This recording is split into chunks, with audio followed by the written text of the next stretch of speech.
আপনারা তো বাজারে বাজারে দেখে এসছেন রাজুদার পকট পরোটা, হ্যান ত্যান পুরি ফুরি আনলিমিটেড তরকারি, কিন্তু আমাদের এখানে আমাদের গ্রামে আনলিমিটেড সসের সঙ্গে আনলিমিটেড নুন লঙ্কা নুন ফ্রি চলে আসছে। দেখে তাদের চলে আসুন দাদা, আনলিমিটেড শসা দেখতেই পাচ্ছেন, আমাদের আনলিমিটেড শসা 10 টাকায় আনলিমিটেড শসা, 10 টাকায় মাত্র 10 টাকা, 5 টাকা 5 টাকা 5 টাকা কি দেখছেন বন্ধুরা, 5 টাকা আনলিমিটেড শসা আনলিমিটেড লঙ্কা গুঁড়ো আমাদের গ্রামে চলে এসেছে। 5 টাকা আনলিমিটেড শসা বিনুন কি করছে দাদা, তাড়াতাড়ি তাড়াতাড়ি চলে আসুন দাদা।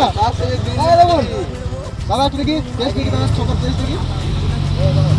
এই দেখুন আনলিমিটেড লঙ্কা গুঁড়ো, আনলিমিটেড লঙ্কা গুঁড়ো তার সাথে বিনুন ফ্রি। বিনুন ফ্রি, 5 টাকা আনলিমিটেড শসা দাদা কি করছেন, তাড়াতাড়ি চলে আসুন এখানে। তা দিয়ে এক টাকা পকট পরোটা কি খাবেন, তাড়াতাড়ি আসুন। তা দিয়ে এক টাকা ভিডিও হবে না, বিলি হবে না 5 টাকায় দিয়ে যাও। না আনলিমিটেড শসা, আলু কচি কচি শসা, কচি কচি শসা একটা ফুঁকা দেখাতে পারবেন না আপনি।